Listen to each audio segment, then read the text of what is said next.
et bienvenue sur Tyrannus Enseignement Formation. Ce soir, nous allons encore avoir un temps d'enseignement et de partage et ensemble, nous allons faire cette marche avec le pasteur Dominique Manot de Pessa à Pâques, comme il l'a intitulé, et de Shavuot à Pentecôte.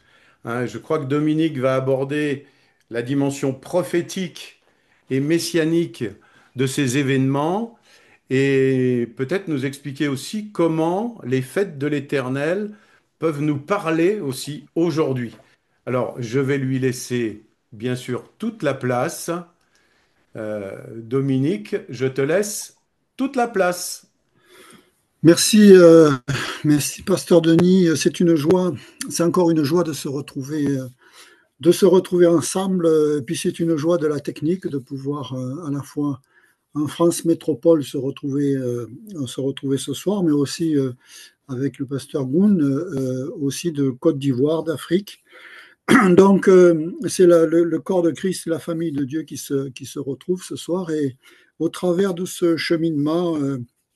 On va essayer de voir comment les fêtes de l'Éternel ont aussi une répercussion, sonnent encore aujourd'hui, ont encore une répercussion dans notre vie de communion avec notre Seigneur. Alors, dans le livre des Actes, pour introduire, je vais donner quelques versets. Dans le livre des Actes, chapitre 2, verset 42, il est dit, il persévérait, la première église, il persévérait, et il y a quatre piliers, quatre éléments dans lesquels la première église persévérait. Il y a la communion fraternelle, il y a le partage du pain, il y a les prières et il y a l'enseignement des apôtres. Quatre piliers qui ont conduit la première Église, mais surtout ce que je voulais souligner, c'est le mot persévérer. Et c'est persévérer, c'est en grec, le mot c'est persévérer avec ferveur, avec beaucoup de volonté. C'est pas juste persévérer un petit peu comme ça. Et Colossiens 3 au verset 16 dit que la parole habite parmi nous, parmi vous. L'apôtre Paul, il dit parmi vous, parmi nous, ce soir que la parole habite parmi nous abondamment. C'est le texte dit abondamment. Et donc, c'est notre prière ce soir au travers de ce cheminement que la parole du Seigneur touche nos vies et touche nos cœurs au travers d'une phrase, d'un mot, d'une circonstance. Voilà, que ça nous rejoigne. Je voudrais, juste en commençant cette thématique, donc on va faire de Pessah à Pâques et de Shavuot à Pentecôte, mais je voudrais, en commençant cette thématique, je voudrais parler juste quelques instants sur les fêtes de l'Éternel.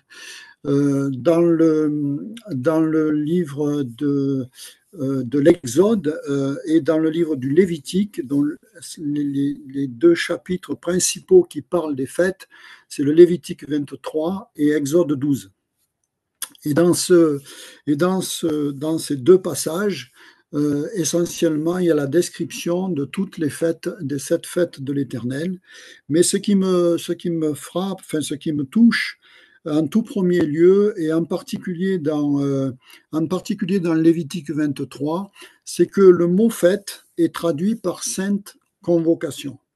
C'est-à-dire que c'est rappelé plusieurs fois dans le début du Lévitique 23, c'est rappelé 5 ou 6 fois, verset 4, verset 7, verset 8. Sainte convocation, c'est vraiment beaucoup rappelé. C'est comme si le Seigneur, il nous convoquait. C'est comme si le Seigneur, il convoquait son peuple. Et on l'a traduit par fête. Il y a marqué fête aussi. On l'a traduit par fête. Mais il faut envisager, vous voyez, quand on parle de fête, on a tendance à voir des choses joyeuses et des notions joyeuses de se rassembler pour faire la fête. C'est vrai, c'est tout à fait juste. Mais derrière ce rassemblement festif, joyeux, le Seigneur, il convoque son peuple. C'est comme s'il convoquait son peuple. Et c'est vraiment très important de le souligner. C'est une sainte convocation. C'est marqué vraiment plusieurs fois, plusieurs fois, plusieurs fois, plusieurs fois. Exode 12 souligne, au verset 2, Exode 12 souligne en plus que la première fête, c'est la fête de Pessah. La toute première fête, c'est Pessah, et elle tombe le premier mois de l'année. Hein. C'est-à-dire que autant où a été écrit le Lévitique, autant où a été écrit l'Exode, le premier mois de l'année, notre jour de l'an, si vous voulez, notre mois de janvier, c'était le mois où il y avait la fête de Pessah. Et donc, Pessah se faisait pas tout début du mois, mais à partir du 10e et du 14e jour, du 15e jour de ce mois. Mais c'est pour préciser quelque chose un peu de particulier, c'est que le Seigneur souligne là qu'il y a un premier mois et que c'est le premier, et que c'est le premier des 12 mois. Et c'est comme si chaque année, il y a un cycle qui se, il y a un cycle qui se renouvelait, qui se maintenait, se renouvelait. Et ça, c'est très important dans la pensée de Dieu parce que, vous voyez, à l'époque de Moïse, par exemple, ou à l'époque grecque, à l'époque des Grecs, il y avait cette notion que la terre était plate, par exemple. Avec Platon, la terre était plate. Hein. Et il a fallu des siècles pour admettre que la Terre était ronde. Et entre parenthèses, ça c'est juste une petite parenthèse, mais on peut recevoir des informations via Internet ou des groupements qui pensent encore que la Terre est plate. Bon, c'est juste une parenthèse. Mais à cette époque-là, les gens pensaient vraiment que la Terre était plate. Et la pensée de Dieu, la notion de Dieu, c'est que il y a eu un jour, il y a eu une nuit, il y a eu un matin. Il y a eu un jour et il y a un jour suivant. Il y a une semaine, il y a 6 jours et il y a un 7e jour de repos. Et après, ça recommence. Donc, dans la pensée de Dieu, dès le début, il y a une notion de cycle qui est là, qui est présente. Et c'est une notion de cycle. C'est vraiment très important. Je parle des cycles. Vous voyez, on parle des fêtes de l'Éternel, mais je veux un peu parler des cycles. C'est très important pour nos vies parce que nos vies sont faites de cycles. Peut-être je l'ai déjà dit, mais bon, ça fait rien. Je le redis. Nos vies sont faites de cycles, et bien sûr qu'on peut identifier des cycles un peu comme des saisons. Je donne juste des exemples tout simples. On a l'enfance, puis l'adolescence, puis le jeune adulte, et puis adulte, et puis Paul parle d'enfants, et puis de père et de mère, et puis de jeunes adultes. Il y a une notion de cycle, il y a une notion de cycle dans l'année, avec les saisons par exemple, mais dans nos vies, dans nos marches chrétiennes, il y a des cycles qui s'opèrent. Et des fois, on comprend. Alors, pourquoi je dis ça? Parce que des fois, on change de saison dans notre marche avec le Seigneur et on ne se rend pas toujours compte. Par exemple, des fois, il y a des difficultés qui arrivent dans nos vies et on ne sait pas toujours pourquoi ces difficultés arrivent. Et il faut être sensible aux notions de cycle parce que ça veut peut-être dire, peut-être, c'est à éclairer par la prière, par la méditation, par le Seigneur, le Saint-Esprit, mais peut-être ça veut dire que on est en train de finir un cycle pour pouvoir entrer dans un autre. Et ça, c'est vraiment très important. Je discutais avec un pasteur en Martinique et qui m'expliquait que lui, dans sa vie, tous les 5 ans, il y avait quelque chose qui changeait dans sa vie.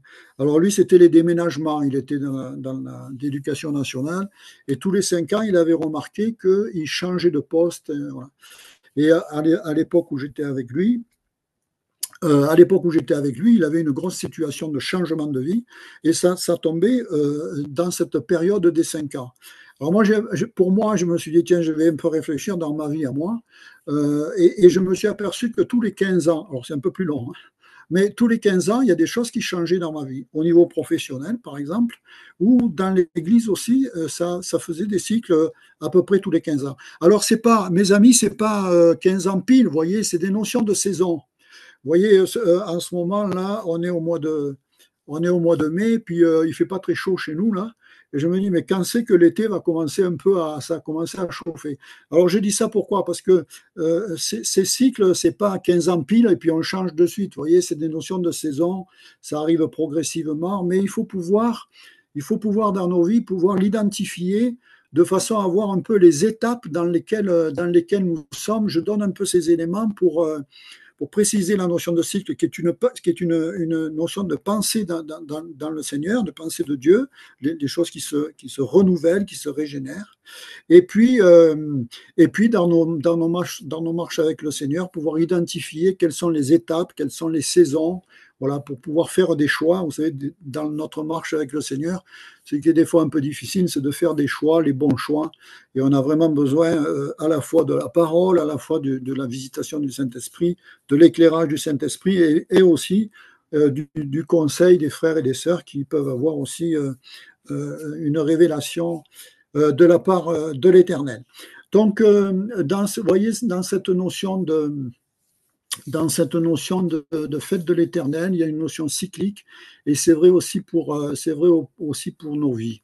Il y a trois, je voudrais juste aussi préciser qu'il y a trois, alors il y a 7 fêtes. Il y a 7 fêtes de l'Éternel que vous trouverez dans Exode ou dans le Lévitique, et pour simplifier un peu les choses, je les ai groupées en trois groupes, si vous voulez. Le premier, alors Pessah, la Pâque. Avec Pessah, dans la même semaine, il y a la fête des pains sans levain et il y a la fête des gerbes ou des prémices. Ces 3 fêtes, elles sont groupées avec Pessah.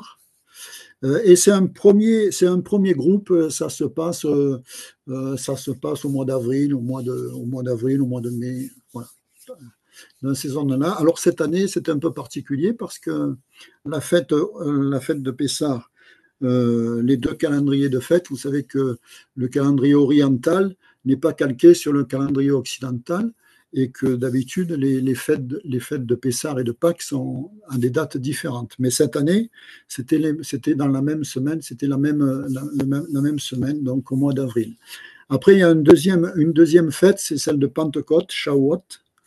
Celle de Pentecôte, on va en parler.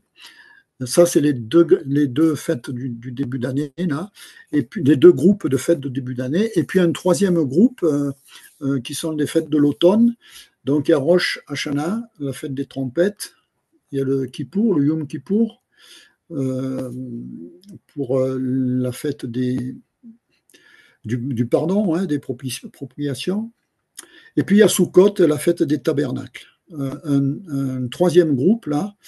Bien sûr, chacune de ces fêtes a une symbolique et une signification particulière. Mais ce soir, je ne vais pas trop rentrer dans les détails, mais je veux juste donner ces 3 groupes importants. Les 2 premiers, Pessah, et toutes les 2 autres fêtes qui sont avec Pessah, donc Pâques, les deux premiers groupes sont accomplis, hein. Pessah et Shavuot sont accomplis par notre Seigneur Jésus. Par contre, les fêtes de l'automne, ce sont des fêtes prophétiques, enfin je les appelle prophétiques, parce qu'elles ne sont pas encore accomplies et elles annoncent plutôt, alors on ne va pas trop en parler ce soir, mais elles annoncent plutôt le retour du Seigneur, hein. Donc les 2 premiers sont accomplis, on va en parler, et le troisième groupe, c'est plutôt les notions prophétiques et elles sont encore à venir. Mais attention, l'horloge de Dieu, on va le voir tout à l'heure, l'horloge de Dieu, elle est quand même relativement avancée. Donc elles sont à venir, mais l'horloge de Dieu est avancée, hein. C'est-à-dire que les temps sont relativement avancés. Alors, 3 groupes, donc, hein, Pâques avec, je le redis, Pâques avec la fête des pains sans levain qui est associée, et les prémices, les gerbes ou les prémices. Et puis après, un deuxième groupe, Shavuot avec Pentecôte. Et puis un troisième, les fêtes de l'automne avec Rosh Hashanah, et le Yom Kippour et Sukkot. Euh, alors, on va parler un peu de Pessah, si vous voulez bien, et je vais juste, au niveau de Pessah, je vais juste donner quelques éléments. Vous savez, c'est les fêtes avec, en lisant dans le Lévitique, en lisant dans Exode, il y a une richesse extrêmement forte, extrêmement puissante dans la symbolique. Et ce soir, vu qu'on fait quand même un cheminement, et qui est un cheminement plutôt dans la notion prophétique, Je ne vais pas trop rentrer dans les détails au niveau des symboliques. Voilà. Je vais en donner un petit peu pour un peu nous donner l'eau à la bouche, on va dire comme ça. Mais c'est vraiment extrêmement riche et extrêmement puissant. Et vraiment, ça nous interpelle. Voilà. Mais je vais donner quelques éléments ce soir, ce soir. Et le premier élément que je voulais donner, c'est Exode 5 au verset 1. C'est Moïse qui se retrouve devant Pharaon. Alors on le retrouve à plusieurs endroits, ça, et qui vraiment insiste auprès de Pharaon, laisse partir mon peuple afin qu'il me célèbre. Laisse partir mon peuple afin qu'il me célèbre. Exode 5 au verset 1. Et puis on retrouve dans Exode 8 aussi, laisse aller mon peuple afin qu'il me serve. Donc deux éléments là, afin qu'il me célèbre dans le désert afin qu'il me serve, qu'il soit mon peuple et qu'il me serve. Donc il y a un premier élément là que je veux rapprocher pour imager ce que je veux dire, que je veux rapprocher avec Jésus quand il est à Capernaum dans la maison de la belle-mère de Pierre.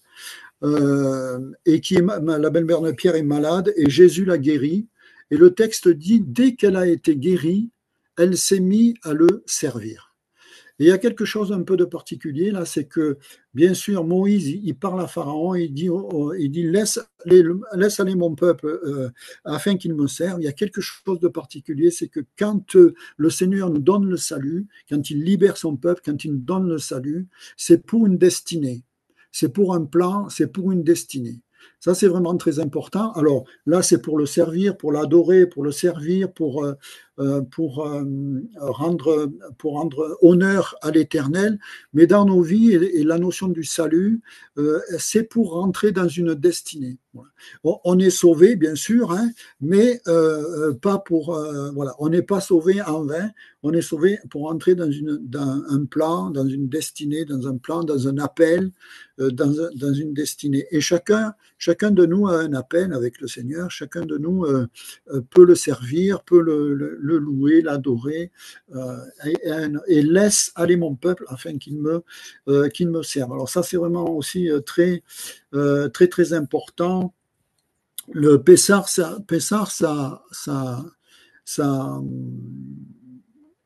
nous conduit de suite à cette dernière plaie de l'Égypte où le Seigneur dit, alors donc dans les textes, hein, il dit que vous mettrez un agneau pur, un jeune agneau sans tache, sans défaut, vous me le consacrerez, vous l'immolerez, vous prendrez du sang, vous le mettrez sur les linteaux sur les piliers, sur les linteaux de vos maisons, et comme ça, il y aura une protection sur vous et vous serez épargnés. Donc ça ramène directement à ce passage-là.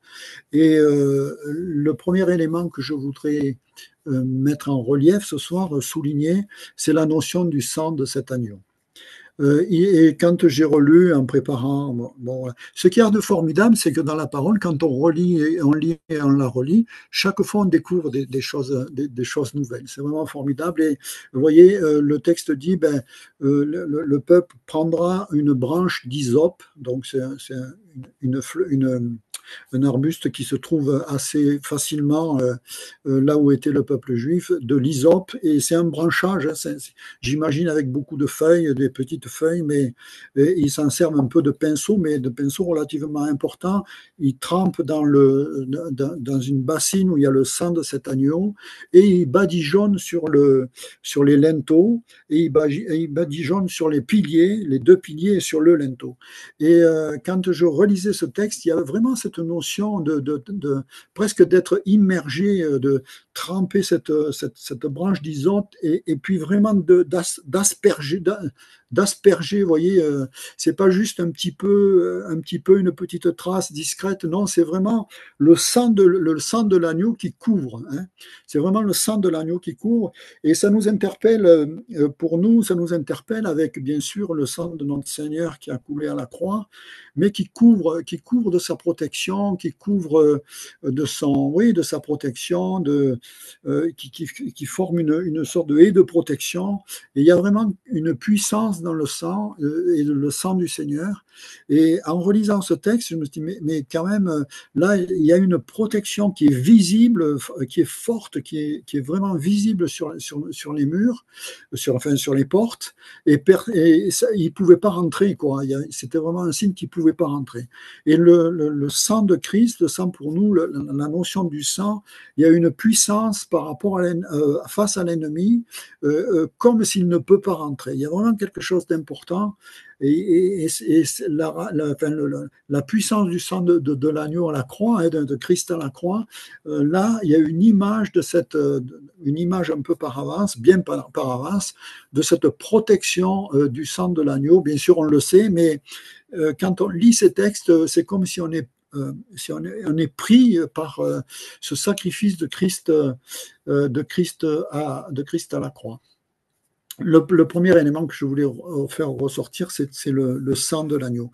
Et puis après, je voulais faire ressortir l'agneau par lui-même, et en particulier le caractère de l'agneau. Alors vous savez que le Seigneur, des fois il est appelé le lion de Juda, et des fois c'est l'agneau et le lion. Et ce soir, c'est plutôt la notion je voulais souligner un peu le caractère de l'agneau. Voilà. Alors j'ai donné un peu des éléments, mais sans doute que les uns et les autres, vous allez pouvoir mettre vous-même vos attributs, vos adjectifs sur la notion de l'agneau. Je me souviens que j'étais en retraite spirituelle une année, il y a une vingtaine d'années, et on avait des enseignements, tout ça. Puis après les enseignements, j'avais besoin de m'aérer un peu. Puis c'était vers Clermont-Ferrand, là. Et donc, je suis allé me promener, il y avait un cours d'eau, là, et puis au bord du cours d'eau, il y avait un pré d'herbe verte, là, et puis il y avait un troupeau de brebis, et c'était l'époque où les mères allaitaient les agneaux. Il y avait beaucoup de petits agneaux, et je les regardais. Il y avait une blancheur dans ces petits agneaux. Ils étaient vraiment tout jeunes, hein, pas encore tachés, ils étaient tout blancs, un beau poil blanc. Et alors, il y avait une beauté qui se manifestait là. Et puis, vous voyez, ces agneaux, la mère, elle allait d'un côté, ben, l'agneau, il suivait. Il y avait une sorte d'innocence qui se manifestait là. Et dans le caractère de l'agneau, on retrouve ça, on retrouve l'innocence, on retrouve la pureté, on retrouve la notion du sacrifice, hein, la notion de la douceur, de l'humilité. En même temps, il y a la victoire, en même temps, c'est le lion de Juda, en même temps, Christ est le lion de Juda. Mais en même temps, il y a tout ça, il y a l'innocence, la pureté, l'esprit de sacrifice, la douceur, l'humilité. Et vous voyez, quand il dit prenez mon joug, je suis doux et humble de cœur, prenez mon joug parce qu'il est léger. Quand il dit ça, c'est pas des paroles, vraiment il incarnait l'humilité, il incarnait la douceur, même si il a eu à chasser les marchands du temple, même s'il a eu à prendre position contre les pharisiens ou contre de l'adversité. Il a pris position, mais vous voyez, il y a quand même cette notion de la douceur, de l'humilité, et ça doit nous interpeller dans notre marche avec le Seigneur. Déjà, dans la première alliance, il y avait cette notion de l'agneau qui est sacrifié. Voilà, il y avait cette notion de l'agneau, et je voulais un peu je voulais ce soir un peu le faire ressortir. Alors, il y a d'autres éléments que je voudrais faire ressortir, c'est que il y a une grande symbolique qui est aussi dans les éléments du repas du Seder, du repas de la Pâque. Et je vais pas. Là, il y a vraiment beaucoup de symboliques et des symboliques qui peuvent nous parler encore aujourd'hui, mais je vais en faire ressortir quelques-unes. Je vais quand même dire ce qu'il y a dans ce repas de la Pâque. Il y a le pain azim, le pain sans levain. Ça rappelle la fuite du peuple juif. Ils le mangent, ils sont déjà habillés, ils ont déjà la ceinture, ils ont déjà les chaussures, ils sont prêts à partir et ils prennent ce repas rapidement. Il y a des herbes amères qui rappellent la souffrance et l'esclavage de l'Égypte. Ils ont passé un peu plus de 400 ans. Hein. Ils sont rentrés en Égypte à l'époque de Joseph. Il y avait une famine il y avait une famine dans le territoire où ils habitaient. Et Jacob est venu en Égypte pour subvenir aux besoins de la famille, besoins de manger, mais au fur et à mesure des années et des siècles se sont développés et puis ils ont fini par devenir esclaves. Et il faut toujours faire attention, c'est aussi un passage qui doit nous interpeller, il faut toujours faire attention. Il faut toujours faire attention que dans nos vies, on peut devenir esclave. Hein. On peut commencer dans une grande liberté et on peut devenir esclave. Alors bien sûr, je prends cette image du peuple juif, ça a duré 400 ans, c'est pas de suite qu'ils sont devenus esclaves parce que Joseph, pendant qu'il avait encore de la notoriété, il protégeait, mais au fil du temps, les gouvernements ont passé, les pharaons ont passé, les gouvernements ont passé, et le peuple juif est devenu un obstacle pour le peuple égyptien et ils ont été esclaves. Les herbes amères, ça rappelle la souffrance de l'esclavage. Alors après, il y avait une pâte sucrée, ça rappelait le mortier. Alors la pâte sucrée, je vois qu'il y en a qui notent, c'est le A-Rosette. Alors peut-être je ne prononce pas bien, excusez-moi.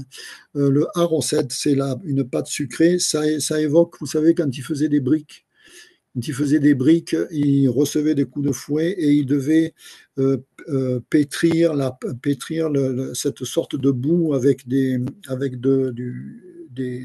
l'herbe là, pour en faire une pâte qui colmatait, qui était un peu voilà, une sorte de pâte de ciment, si vous voulez, pour faire des briques. Et ça rappelle ça, ces coups de fouet qu'il recevait quand il faisait cette pâte. Toute la journée, toute la journée. Il y avait des légumes trempés dans l'eau salée. Cette eau salée, elle leur rappelait toutes les larmes qu'ils ont pu verser. Voilà, je donne un peu des éléments.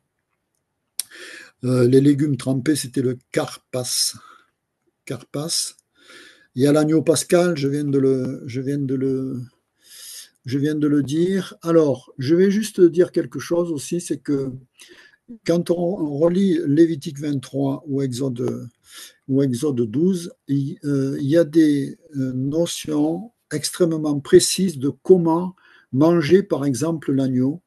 Il fallait le rôtir, il ne fallait pas qu'il soit bouilli, il fallait le rôtir.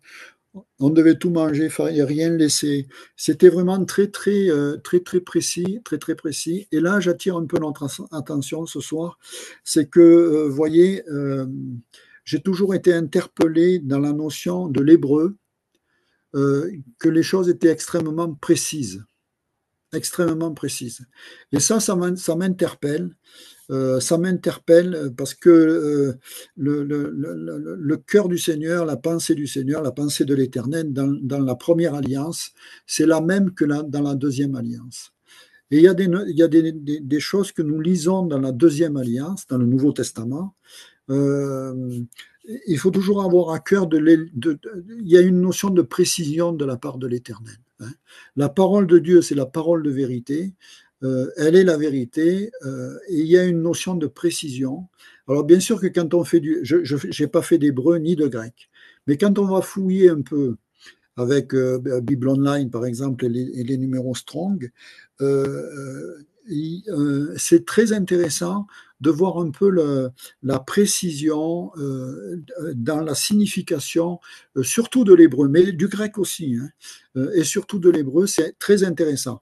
Par exemple, si je vais donner un petit exemple, vous voyez déjà dès le premier verset de la parole, au commencement, Dieu créa le ciel et la terre, le Saint-Esprit. Oui, juste le premier verset. Et bon, j'ai pas fait d'hébreu, mais je connais juste le premier mot, Bereshit. Dans ce mot Bereshit, quand on va travailler un peu ce mot Bereshit, Bereshit, ça veut dire au commencement. La première traduction, c'est au commencement. Au commencement, Dieu créa le ciel et la terre. Le Saint-Esprit se mouvait au-dessus. Vous voyez, ne serait-ce que dans ce premier mot. Mais Bereshit, c'est au commencement, mais c'est aussi pour le roi. C'est aussi pour le Messie. Ça veut dire que déjà dans le premier verset de la Bible, de la Torah et de la Bible, dès le début, on retrouve le Messie, on retrouve le Père, Dieu, et on retrouve le Saint-Esprit. Dès le début, déjà, ça donne la perspective de pourquoi Dieu créa le ciel et la terre, pourquoi il y a eu Adam, pourquoi après il y a eu Ève, pour le Seigneur, pour Christ, pour l'envoyer, pour le Messie. Et c'est très intéressant de voir que tous les éléments comme ça tournent. L'élément majeur dans notre marche, dans notre foi, dans notre marche, mais même pour les Juifs, l'élément majeur, c'est le Messie. Nous, l'élément majeur, c'est Christ, notre Messie. Vous voyez, on parle des fêtes, et c'est une sainte convocation, on l'a vu tout à l'heure. Donc, c'est quelque chose de majeur. C'est quelque chose d'important. Mais pour nous, l'élément majeur, c'est quand même la croix et la résurrection et le sacrifice de Christ. Et le sang versé de Christ, c'est l'élément majeur. Tout à l'heure, je rigolais parce que quand je me suis connecté, il y avait un écran bleu avec un champ. Et puis, donc, c'est l'écran d'Essentiel Tyrannus. Hein. Il y avait un écran bleu. Et puis, d'un coup, je vois apparaître Denis comme s'il avait traversé une sorte de rideau, vous voyez. C'était assez intéressant quand même. D'un coup, Denis il apparaît. Alors je me suis dit, ah, c'est quand même formidable la technique, vous voyez. L'élément majeur pour nous, il y a des choses qu'on voit dans l'Ancien Testament, il y a de la Première Alliance qui sont importantes. Mais l'élément majeur pour nous, c'est Christ qui déchire le voile et qui nous donne accès au Père.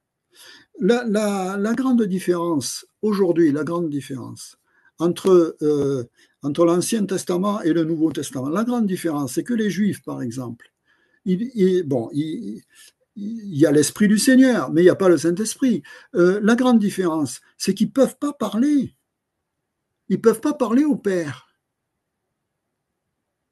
Ils ne peuvent pas parler au Père. Ce soir peut-être après la rencontre, vous allez peut-être prier, vous allez peut-être, ou même peut-être maintenant vous priez, et vous priez directement le Seigneur et il transmet au Père, il intercède auprès du Père. On peut parler directement. Le peuple juif ne peut pas le faire. Quand là où 2 ou 3 sont réunis en mon nom, je suis au milieu d'eux. Le peuple juif, il peut parler au Père, à l'Éternel, il peut parler, mais il faut qu'il soit 10. Il faut qu'ils se rassemblent 10, et à ce moment-là, ils font le minyan, ça s'appelle le minyan, c'est-à-dire c'est une assemblée légale. C'est-à-dire que là, à ce moment-là, ils peuvent parler. Ils peuvent adresser des prières, ils peuvent adresser des supplications, mais personnellement, ils peuvent lire la parole, ils peuvent penser au Père, ils peuvent penser, mais ils ne peuvent pas avoir cette communion. Et c'est une grâce par notre Seigneur que nous ayons cette communion. Là où 2 ou 3 sont réunis en mon nom, je suis au milieu d'eux, dit l'Éternel. C'est-à-dire qu'on n'a pas besoin d'être 10, on n'a pas besoin de faire le minyan pour parler au Seigneur, simplement être 2 ou 3. Il va même plus loin, puisqu'il dit, si tu veux prier, tu rentres dans ta chambre et tu t'adresses directement au Père. Vous voyez, donc il y a une communion, il y a une connexion avec Christ qui est absolument formidable et qui est vraiment une... Alors le peuple juif quand même attend le Messie. Et c'était intéressant, il y a quelques années, on est allé en Israël, on a fait un voyage en Israël, Pasteur Denis et Jocelyne on était ensemble et il y avait un moment intéressant, enfin il y a beaucoup de moments intéressants, hein, mais un qui m'a un peu parlé, qui m'a touché, c'est quand on était au Jardin de la Tombe. on a eu un petit moment et un pasteur qui est venu nous enseigner. Et puis on a pris la scène, ensemble. Et là, il y avait, donc on était en cercle, là, on prenait la scène, etc. Et puis après, suite à ça, on a discuté un peu avec notre guide qui nous accompagnait durant tout le voyage, et il était juif, mais il n'était pas, c'était un juif laïque, il n'était pas, c'est pas un juif religieux, il était laïque. Mais bon, même un juif laïque, ils sont quand même assez avancés dans la parole et dans voilà. Et donc, on a parlé un peu et j'y ai demandé, enfin, on y a demandé comment il vivait le fait que nous, le Messie, c'était Jésus, et que le peuple juif, ben, le Messie, ça, il ne savait pas trop. Et en fait, il a dit ceci, c'était intéressant. Je ne sais pas si c'est très... voilà, c'était quand même intéressant. C'est sans doute plus qu'intéressant. Il a dit, voilà, les chrétiens, ils ont accepté Jésus comme le Messie, et c'est le Messie qui est venu, ils ont accepté Jésus comme le Messie. Mais le peuple juif, alors donc, les chrétiens, ils attendent la deuxième venue. Hein, vous savez que le Seigneur, il est venu comme berger, comme celui qui soigne, celui qui montre, celui qui soigne. Et il y aura une deuxième venue, le retour du Seigneur, et là, il ne reviendra pas dans les mêmes conditions. Mais le peuple juif, pour les chrétiens, on attend la deuxième venue, et le peuple juif, il attend cette deuxième venue comme si c'était pour nous la première.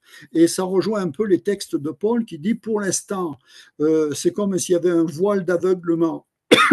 Pardon, c'est comme s'il y avait un voile d'aveuglement sur le peuple juif, de façon à ce que l'évangile puisse être annoncé dans le monde, on va le voir un peu tout à l'heure, mais au deuxième retour, là, ils auront l'occasion, ce voile sera déchiré, et ils pourront reconnaître, ceux qui le souhaitent, bien sûr, ils pourront reconnaître Christ comme leur Seigneur et leur Sauveur.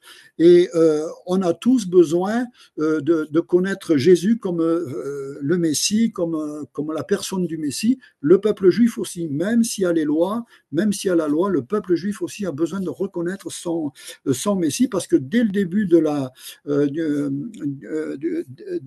livre de la Torah, il y a pour le Messie, Dieu créa le ciel et la terre, le Saint-Esprit, ou l'Esprit Saint, ou l'Esprit de Dieu planait sur les eaux. C'était juste une petite, parenthèse. Dans ce repas du Seigneur, il y a aussi 4 coupes de vin. 4 coupes de vin, et chacune de ces coupes de vin porte une proclamation, porte une expression, porte une proclamation. Et là, je vais un peu les détailler. Donc, il y a une première coupe, c'est des promesses. Hein. Vous savez que nous avons un Dieu de promesses. La première coupe, c'est « Je vous ferai sortir ». Donc, c'est la promesse de l'espoir d'une vie nouvelle. « Je vous ferai sortir ». Et là, ça nous rejoint un peu dans notre cheminement. « Je vous ferai sortir ». « Je vous sauverai », deuxième coupe. La libération du joug de l'esclavage. Pour le peuple juif, c'était le joug de l'Égypte, mais pour celui qui est dans la servitude, c'est la liberté. C'est la liberté avec le Seigneur. « Je vous délivrerai ». Donc, je vous ferai sortir, je vous sauverai, je vous délivrerai. Et une quatrième, je vous prendrai pour moi comme mon peuple. Donc, la quatrième, c'est une alliance de l'Éternel avec son peuple. C'est l'une éternelle avec son peuple. Alors, un autre élément important, vous avez vu que c'est du pain sans levain. Les mamans, elles fabriquaient des pains, ou les jeunes dames, elles fabriquaient des pains sans levain. Et il y a quelque chose d'important au niveau du levain, c'est que, et là aussi c'est assez précis, c'est que avant de faire ce repas, avant de préparer, la maison, plusieurs jours avant, la maison devait être nettoyée. Nettoyer du hamet, c'est-à-dire nettoyer du levain, nettoyer du hamet. Et là, c'est très important. Pour moi, je trouve que c'est très, très important. Avant la Pâque, avant Pessah, avant la Pâque, alors, vous allez me dire, mais ça correspond à notre carême. euh, avant la Pâque, on élimine toute trace de levain dans la maison. Donc, dans la première alliance, c'était on élimine vraiment le levain qu'il y a dans la maison. Mais dans la nouvelle alliance, le Seigneur, il parle du levain. Alors, je vais donner juste Matthieu 16 au verset 6. Jésus leur dit, gardez-vous avec soin, gardez-vous avec soin du levain des pharisiens et des sadducéens. Et encore un autre élément, Marc 8 au verset 15, il est dit, Jésus leur fait cette recommandation, gardez-vous avec soin du levain des pharisiens et du levain d'Hérode. Alors dans ces deux textes, c'est plutôt un levain négatif. Hein. C'est plutôt un levain négatif. Alors, le levain des pharisiens, le levain des sadducéens, sans doute il y a des spécificités qui sont attribuées aux pharisiens, des spécificités qui sont attribuées aux sadducéens. Une en particulier, Jésus leur dira à ses disciples, voyez, les pharisiens, vous pouvez les écouter, mais surtout, ne faites pas ce qu'ils font, surtout ne les copiez pas. Ça voulait dire que, et sans doute, ils disaient des bonnes paroles. Ils disaient, les pharisiens proclamaient la Torah, disaient la Torah. C'était des bonnes paroles venant du Seigneur, venant de l'Éternel. C'était des bonnes paroles. Mais par contre, dans leurs agissements, il y avait une distance qui se faisait entre ce qu'ils disaient et ce qu'ils faisaient. Et ça, c'est un levain. Le Seigneur il identifie comme un mauvais levain. Donc, ça veut dire aussi que dans chacune de nos vies, on doit essayer d'être aligné et essayer d'être aligné avec la parole, mais avec ce que l'on proclame, vous voyez, avec ce que l'on proclame, essayons d'être alignés. Bien sûr que ce que l'on proclame, ça vient de la parole de Dieu, mais il faut essayer d'être aligné avec la parole. Il n'y a rien de plus dévastateur, là je peux parler d'expérience, il n'y a rien de plus dévastateur qu'une personne qui s'annonce comme chrétien, enfin comme suivant le Seigneur Jésus, avec la foi, avec de la fougue, avec de la foi, et le monde observe qu'il y a une dissonance, qu'il y a quelque chose de différent quand il y a la pratique, dans les notions pratiques. Et la notion de pratique, c'est pas uniquement quand on est à l'église ou dans les groupes chrétiens de rassemblement ou en visio, tout ça.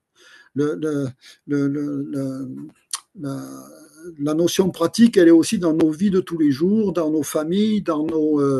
Alors oui, on n'est pas parfait, oui, on a l'occasion d'avoir des notions de chute, etc. Mais au fur et à mesure que notre chemin, on est dans des cycles, vous vous rappelez, hein, on est dans des notions de cycles. Donc au fur et à mesure que les cycles se déroulent, j'allais dire dans notre marche, il faut pouvoir vérifier que ce que l'on dit, ce que l'on pense, ce que l'on dit, ce que l'on croit, ça calque quand même, ça soit proche de ce que l'on vit concrètement dans nos vies de tous les jours. Alors le Seigneur, il nous comment dire, il nous reprend, avec délicatesse, des fois non, des fois il nous reprend avec dureté, suivant ce que c'est. Hein. Il est doux, mais bon, des fois il a besoin de nous reprendre. Mais ce qui est important, c'est qu'il nous condamne pas. Il y a cette notion de la repentance et on peut revenir dans le droit chemin en essayant de faire attention. Et c'est une démarche, vous voyez. Et c'est le levain des pharisiens. Si on est dans le levain du pharisien, cette démarche, on ne l'a pas. Et puis à la sortie, quand on dévie, on s'en rend même plus compte. Donc c'est vraiment important cette notion dans nos vies. Alors il y a le levain d'Hérode aussi. C'est quoi le levain d'Hérode? Eh bien, le levain d'Hérode, on peut l'imager comme ça, vous voyez, quand Jean-Baptiste prêchait au bord du Jourdain, là, il y avait beaucoup de monde d'abord qui venait le voir. Jean-Baptiste, il était de la famille des sacrificateurs, il était sacrificateur, il était de la famille des sacrificateurs. Aujourd'hui, pour nous, ça ne veut pas dire grand-chose, mais à cette époque-là, même si Jean-Baptiste, il vivait dans le dénuement, il vivait dans une sorte d'ascétisme et d'austérité, où il mangeait des sauterelles, il se vêtissait de peau de mouton, voilà, tout ça, il marchait pieds nus, etc. Ok, mais il était quand même sacrificateur. Et quand Hérode, et avec sa garde du roi, là, ses gardes presque impériales, là, il passait à côté de Jean-Baptiste et qu'il entendait prêcher, il se réjouissait. Enfin, j'imagine qu'il se réjouissait parce que il était Jean-Baptiste était quand même s'il n'avait pas la tenue, même s'il n'avait pas la prestance, il était quand même de source de sacrificateurs. De lignée de sacrificateurs. Et donc, Hérode, ça faisait partie, si vous voulez, de la hiérarchie qui était, c'est comme si de nos jours, ça serait un préfet. Il y aurait par exemple un ministre qui passe à côté du Jourdain, il y aurait un préfet qui parle. Donc, c'est un préfet, quoi. Il a quand même le titre, il a une position, il a le titre, etc. Et Hérode, il était content de ça. Il était content qu'il y avait du monde autour de Jean-Baptiste, tout ça. Le problème d'Hérode, c'est que, mais il écoutait même le message. Il écoutait Jean-Baptiste. Et Jean-Baptiste, il mâchait pas ses mots, hein. Il annonçait un message clair, c'est repentez-vous, repentez-vous, repentez-vous, repentez-vous. Et faites-vous baptiser, faites-vous laver, faites-vous baptiser, repentez-vous. C'était son message. Il préparait le chemin du Seigneur. Mais Hérode, il entendait ce message. Mais c'est comme s'il y avait quelque chose qui ne rentrait pas en lui. C'est-à-dire qu'il était content de tout ça, il était content de voir une population qui se réunissait autour d'un sacrificateur, il y avait quelque chose qui lui plaisait, mais en même temps, le message profond, il n'écoutait pas. Et après, on le voit, il demande la tête de. Enfin, il demande, c'est la fille de sa compagne, on va dire ça comme ça, l'épouse enfin bon, c'était un peu compliqué. On voyait que même sa vie, sa vie était pas en ordre, était pas, voilà. Euh, bon, c'est l'esprit d'Hérode. Il n'écoutait pas. Alors, des fois, qu'est-ce que ça veut dire pour nous aujourd'hui? Ça veut dire que des fois, on peut être content de la louange. Je traduis pour nous, hein. Mes amis, on peut être content de la louange, on peut être content qu'il y a la parole, on peut être content de tout ça, mais la parole, elle ne fait pas. C'est ça le levain d'Hérode. La parole ne fait pas le travail qu'elle devrait faire dans chacune de nos vies parce qu'il y a le levain d'Hérode. Et le Seigneur, il dit, attention à ce levain. Alors c'est presque un peu le même que les pharisiens. Pharisiens, c'est que ils écoutent ils proclament la parole, mais ils ne la mettent pas en pratique. Voilà, ils ne la mettent pas en pratique. Mais Hérode, il entend la parole, mais ça produit aucun fruit à l'intérieur. Et c'est le levain d'Hérode. Et c'est vraiment très important. Le Seigneur il nous dit attention, ce levain, il n'est pas bon. Et dans le nettoyage du Hametz, de Pessah, ben, je veux y voir ça. Je veux y voir que cette notion, on est dans les notions cycliques. Vous voyez, tout au long de l'année, on peut accumuler du mauvais levain. On va dire ça comme ça, hein, dans notre marche, dans nos façons de réagir, nos réactions. Et là, à chaque année, on a l'occasion de pouvoir tout lâcher, tout. Comment, vous voyez, des fois, j'ai l'occasion d'accompagner des personnes en fin de vie, par exemple, hein. Voilà, des personnes âgées, des personnes en fin de vie, mais pas que, mais des personnes en fin de vie. Et des fois, enfin, souvent, je leur pose la question, mais est-ce que vous êtes en paix pour ce passage? Est-ce que vous êtes en paix? Pas que c'est un passage, hein, pas que c'est le passage. Est-ce que vous êtes en paix? Et certaines me disent oui, je suis vraiment paisible. Et puis, vous voyez, quand quelqu'un est en paix, à la réponse, sur le cœur, dans la façon d'être, on sait que les personnes sont en paix. Mais des fois, non, des fois, il y a des blocages, il y a des non-pardons, il y a des choses difficiles qui ont été vécues dans les années précédentes et elles sont toujours là et ça bloque. Et ça se retrouve vraiment très fortement à la fin de cette vie sur Terre. Et vous voyez, la notion de cycle, elle est très importante parce que chaque année, on a la possibilité de tout relâcher.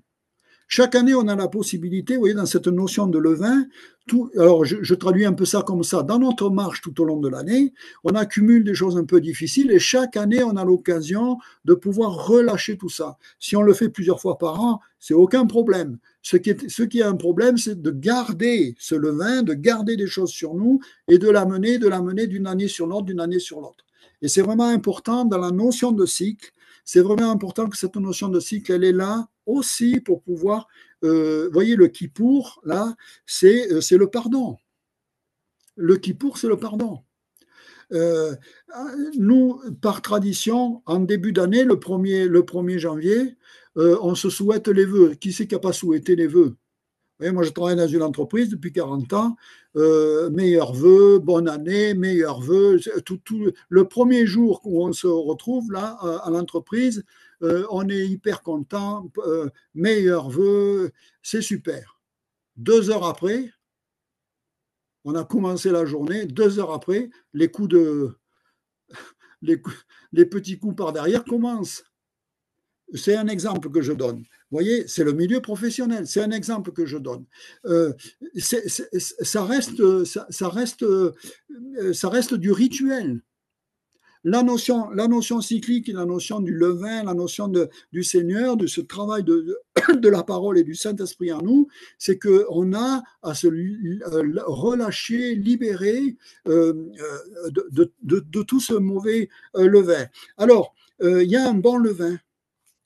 Matthieu 13 au verset 33, il leur dit, cette autre parabole, le royaume des cieux est semblable à du levain, pardon, le royaume des cieux est semblable à du levain, Matthieu 13 au verset 33, à du levain qu'une femme a pris et mis dans 3 mesures de farine jusqu'à ce que la pâte soit toute levée. Et là, c'est un levain qui est très important parce que le Seigneur, il dit, voilà, le bon levain, il va être mis dans la pâte. Et c'est ce levain qui va faire que la pâte elle va bien lever. Je ne sais pas si vous avez fait du pain déjà, mais c'est pas facile de faire du pain et que ça lève bien. Voilà. Moi, j'ai eu fait du pain, mais il était dur comme du bois parce qu'il n'avait pas levé. Et qu'est-ce que le Seigneur veut dire au travers de ça? Ça veut dire que la parole du Seigneur, la vie du Seigneur, elle est d'abord à l'intérieur de nous. Vous savez, il y a ce verset qui dit, c'est de l'abondance du cœur que la bouche parle. Hein. S'il y a un mauvais levain à l'intérieur de nous, il n'y aura pas des choses extraordinaires qui vont se lever. Par contre, s'il y a la parole qui a fait déjà un travail en nous, s'il y a le Seigneur qui a fait un travail en nous par le Saint-Esprit, alors il y aura une belle pâte qui va bien se lever. 1 Corinthiens 5, verset 7, faites disparaître le vieux levain, afin que vous soyez une pâte nouvelle. Faites disparaître le vieux levain, afin que vous soyez une pâte nouvelle, 1 Corinthiens 5, verset 7, puisque vous êtes sans levain, car Christ, notre Pâque, a été immolé.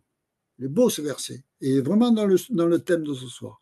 Célébrons donc la fête non avec du vieux levain, non avec un levain de malice ou de méchanceté, mais avec les pains sans levain de la pureté et de la vérité. Ça veut dire que le Seigneur, il fait un travail en nous, et ce travail, il va porter du fruit, mais d'abord, il y a un travail qui est vraiment intérieur, intérieur, intérieur. Alors,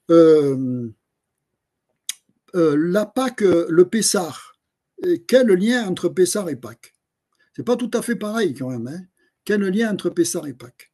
C'est pas tout à fait pareil. Pessar, c'est une libération physique, c'est une célébration et un rappel d'une libération physique d'un peuple qui est esclave et qui a été libéré et qui est passé. Il est pas, et entre parenthèses, il n'a pas été libéré.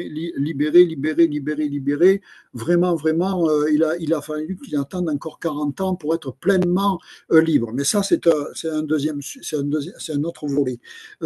C'est ce passage-là, c'est un passage de l'esclavage à la liberté. C'est une libération physique. Hein. Ils sont libérés de l'oppression, c'est physique et historique. La Pâque, c'est une libération spirituelle. La Pâque, notre Pâque, notre Seigneur, notre Pâque, fêtons donc la Pâque, notre Seigneur, notre Pâque. Hein.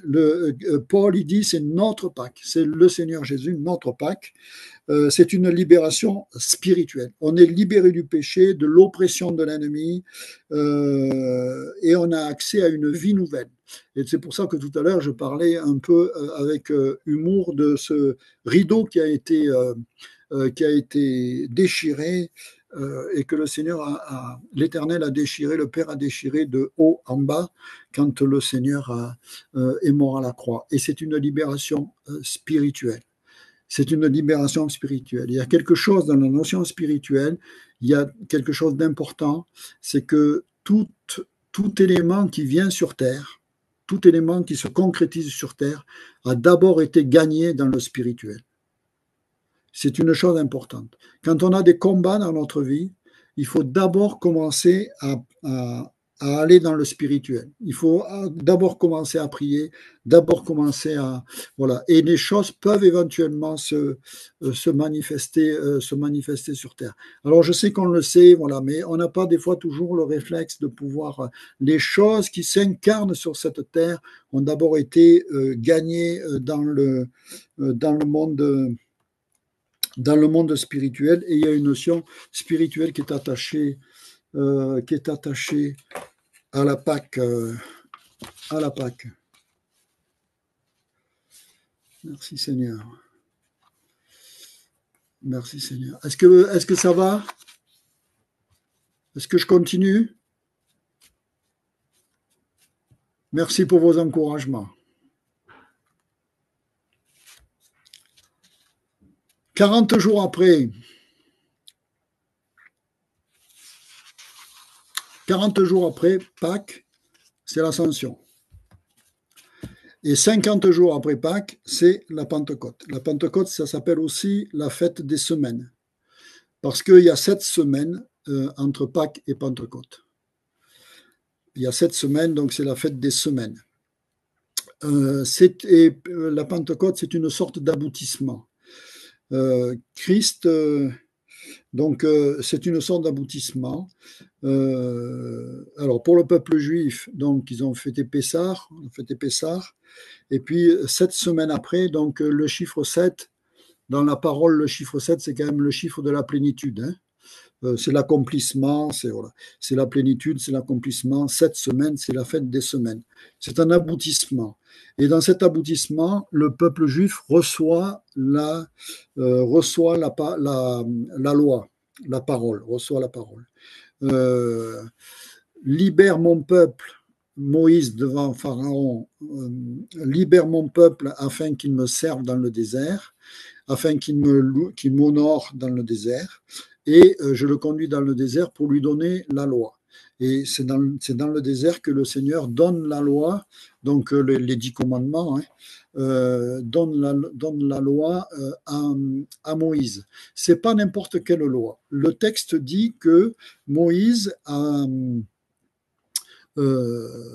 sur le Sinaï, Moïse a vu le ciel. Hein. Il a écrit des choses, il a été un peu transcendé, je ne sais pas trop comment dire, mais c'est comme s'il avait été, ses yeux avaient été élevés dans le ciel, il avait vu les choses du ciel, et quand le Seigneur lui donne de construire le tabernacle, par exemple, il est dit qu'il a reproduit le tabernacle sur terre, comme il l'avait vu dans le ciel. Ça veut dire que dans le ciel, il y a déjà un tabernacle qui est là-haut. Et Moïse en a fait la reproduction, sans doute plus petite, selon les prescriptions de l'Éternel, mais c'était selon ce qu'il avait vu dans le ciel. Et donc, il y a quelque chose, vous voyez, il y a une sorte de lien entre ce qui se passe dans le ciel et ce qui se passe sur la terre. Et ce lien-là, pour nous, c'est le Seigneur, c'est le Saint-Esprit, et c'est les révélations du Saint-Esprit, mais c'est pour dire qu'il y a un attachement dans la foi, dans l'esprit, il y a un attachement entre le ciel, le troisième ciel, et ce qui se passe sur la terre. Et là, ce qui se passe dans le désert avec la loi qui est donnée à Moïse et ce qu'il voit du tabernacle, eh bien, ça représente ça, c'est-à-dire qu'il y a une activité céleste et qui est reproduite sur terre par le tabernacle. J'ai appris quelque chose récemment, je vous le partage, c'est que, vous savez, dans le tabernacle, ou dans le temple, et plus tard dans le temple, mais dans le tabernacle, mais plus tard dans le temple, il y avait 3 parties. Il y avait le parvis, ça, chacun le sait sans doute, on a été suffisamment enseigné, il y avait le parvis, là où il y a les sacrifices, il y a le lieu saint, et puis il y a le lieu très saint. On sait qu'il y a de l'activité, il y a des lévites qui sont dans le lieu très saint, et on sait qu'il n'y a que le souverain sacrificateur qui rentre 1 fois par an dans le lieu très saint, tout ça on le sait. Ce que j'ai appris récemment, c'est que le peuple amenait son offrande, mais ne pouvait pas aller plus loin que l'autel des sacrifices qui se trouvait sur le parvis. Ils avaient même pas le droit de passer le rideau pour aller dans le lieu saint. Il n'y a que les Lévites qui pouvaient aller dans le lieu saint. Le peuple, vous voyez, c'est pour marquer, alors c'est l'ancienne alliance, mais c'est pour marquer la notion de distance qu'il y avait entre le peuple et l'Éternel. Et il y avait les Lévites qui faisaient qui faisaient le service. Mais l'Éternel, il était favorable, il est propice que favorable, il devenait favorable que sur l'autel du propitiatoire qui était dans le lieu très saint. Donc même les Lévites, ils n'avaient pas accès au lieu très saint. Il n'y avait qu'un souverain sacrificateur qui devait se tenir avec beaucoup de crainte et se tenir sans péché avec beaucoup de crainte, en tout cas en ayant observé la loi, sinon il risquait quand même il risquait la mort. Donc il y avait quand même de la crainte là à ce niveau-là. Vous voyez, et le Seigneur à la croix, il a chamboulé tout cet ordre-là. Et du coup, il nous a donné une place particulière, un accès particulier. Là, quand j'ai appris ça, j'ai mesuré l'accès que le Seigneur nous donne, la liberté que le Seigneur nous donne et l'accès que le Seigneur nous donne. Alors, la prière de Shavuot, la prière de Pentecôte, de Shavuot, la prière, c'est Seigneur, ouvre les écluses des cieux afin de faire descendre ta pluie, afin qu'elle inonde la terre. Donc c'est lié aux moissons, bien sûr c'est la fête des moissons aussi, y a tout ça, hein, c'est la fête des gerbes, des moissons. Mais voyez, il y a cette attente du peuple juif qui se tourne vers l'Éternel et qui dit envoie ta pluie Seigneur, qu'elle rafraîchisse la terre. Voilà. Et le Seigneur donne la loi, la pluie, l'eau de la parole, l'eau de la parole. Vous voyez, le Seigneur il donne la loi pour guider son peuple, pour faire grandir. Parce qu'il y a quelque chose de particulier, c'est que le peuple juif est sorti d'Égypte, donc il a été libéré, mais c'est une chose d'être libéré, mais pour pouvoir grandir, pour pouvoir croître, pour pouvoir grandir, il faut la parole. On ne peut pas grandir, on peut être libéré, mais si on veut grandir, si on veut croître, si on veut grandir, si on veut, vous voyez, Paul, il parle de la stature, la parole nous enseigne et nous conduit jusqu'à devenir à la stature parfaite de Christ, même si sur cette terre ça va être difficile. Mais il y a cette notion de grandir, de croître. Il parle des fois, il dit je vous annonce, je vous parle je vous parle avec du lait de la parole parce que vous n'êtes pas capable d'entendre plus. Vous voyez, il dit certains parmi vous ils sont encore au lait, mais d'autres ils ont besoin de la nourriture solide. Donc il y a quelque chose là aussi qui nous vient de ces racines hébraïques, c'est que le peuple juif est libéré, mais pour grandir, pour s'organiser, pour se structurer, pour grandir, pour sortir pleinement de l'esclavage, il a besoin de la parole. Et nous aussi, pour grandir, pour aller de l'avant, pour se structurer, pour une sorte de stature, vous voyez, stature spirituelle, une maturité spirituelle, on a besoin de l'eau de la parole. On a besoin de la parole. Et il y a une notion importante à Shavuot, c'est Seigneur, ouvre les écluses des cieux afin que ta pluie inonde et qu'elle ensemence la terre, que ta parole descende et qu'elle ensemence la terre. Il y a quelque chose vraiment de très fort. Alors à Pentecôte, qu'est-ce qui se passe ? Dans la tradition, à Pentecôte, à Shavuot, c'est une nuit de prière. Il se passe une nuit de prière et souvent les personnes sont debout toute la nuit et font des prières pour que le Seigneur ouvre les écluses des cieux pour les moissons, pour la pluie, parce que vous savez qu'en Israël, il n'y a pas de source d'eau. Toute l'eau, elle vient du ciel. Toute l'eau, elle vient les seules sources, c'est le Jourdain, c'est de l'eau salée. Voilà. Et il me semble qu'il y a un petit cours d'eau dans le nord, mais l'eau vient du ciel. Hein. Ils ont creusé des citernes, ils se ravitaillent comme ça, l'eau vient du ciel. Et donc, à cette époque-là, d'autant plus. Et donc, c'est vraiment une prière que le Seigneur ouvre les écluses des cieux afin que l'eau vienne en abondance. Et la nuit qui précède Shavuot, ils sont dans la prière et ils réclament que les écluses des cieux s'ouvrent. Et les disciples, ils ont fait ça. les disciples, ils ont fait exactement Shavuot, c'est-à-dire qu'ils ont fait ce qui se pratiquait déjà depuis des générations et des générations. Les disciples de Jésus, Pierre, Marie, tous les disciples, tous les apôtres ont fait Shavuot, ils ont fait ce qu'ils connaissaient de Shavuot. Ils ont prié toute la nuit que le Seigneur, il ouvre les écluses des cieux. Et le Seigneur, comme il l'avait promis, comme Jésus leur avait promis, le Seigneur a ouvert les écluses des cieux et des langues de feu sont descendues. C'était à Shavuot. C'était parce qu'ils étaient dans cette attente que le Seigneur, il ouvre les écluses des cieux. Ils ne savaient pas ce que c'était le Saint-Esprit, ils ne savaient pas ce que c'était, ce que ça allait devenir. Ils ont été sans doute surpris, bouleversés, mais comme ils attendaient la promesse, alors ils ont été sous l'onction, sous la grâce, ils ont été saisis. Acte 2, verset 1, quand le jour de Pentecôte arriva, les croyants étaient tous réunis ensemble au même endroit. Tout à coup, un bruit vient du ciel, un coup violent, un vent violent. Il remplit toute la maison où ils étaient assis. Ils virent apparaître des langues pareilles à des flammes de feu qui se posaient. Elles se séparèrent et se posèrent les unes sur. Chacun a reçu une flamme de feu, mais c'est merveilleux. C'est une aspiration de pouvoir recevoir une grâce particulière pour les uns. Si ce soir on pouvait les uns recevoir chacun une flamme de feu, ce serait extraordinaire. Une flamme de feu et ça se séparait, chacun d'eux a reçu quelque chose. Ils furent tous remplis. Ils furent tous remplis du Saint-Esprit et ils se mirent à parler dans d'autres langues selon que l'Esprit leur donnait de s'exprimer. Là, on est dans Acte 2, mais dans Acte 4, on voit encore que il y avait beaucoup qui étaient là déjà, mais encore dans Acte 4, il y a aussi le passage où ils furent encore tous remplis du Saint-Esprit. Donc c'est comme si certains avaient eu une double douche, je ne sais pas comment dire.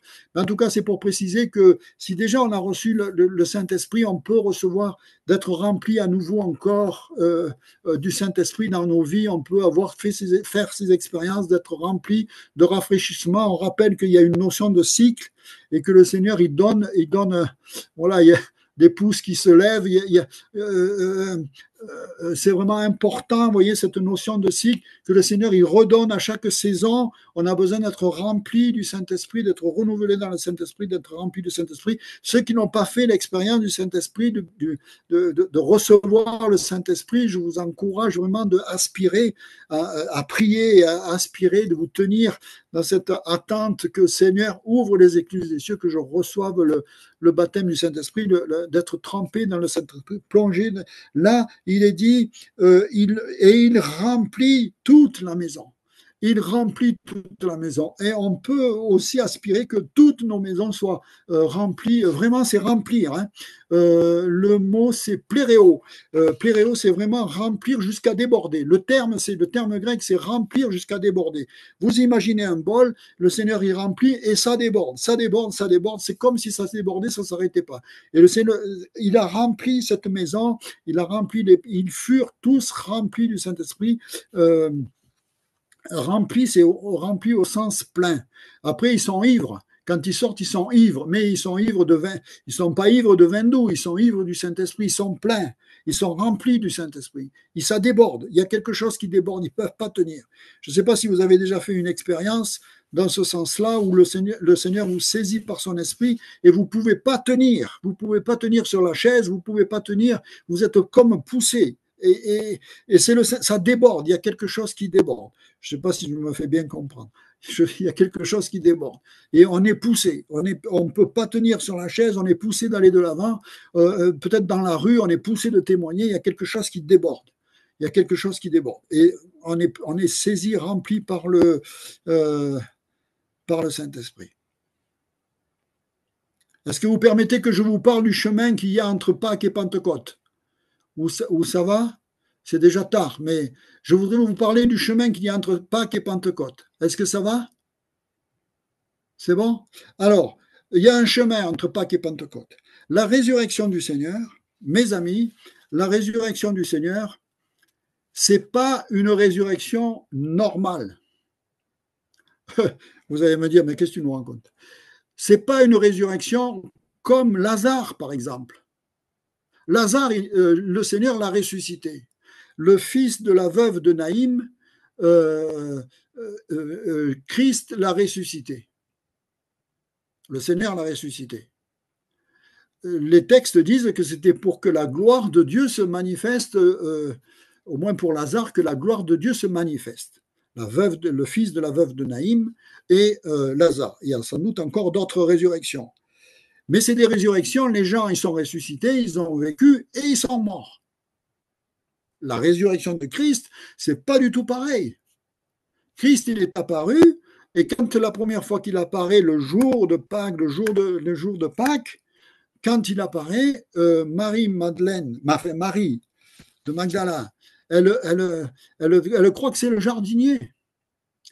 Et elle dit, mais on ne comprend pas, le tombeau est ouvert, où c'est qu'ils l'ont emporté, où c'est qu'ils l'ont mis, on veut mettre des bandes, on veut l'embaumer, on veut préparer son corps. Et quand celui qu'elle prend pour le jardinier, quand elle dit Marie, quand il dit Marie, elle le reconnaît.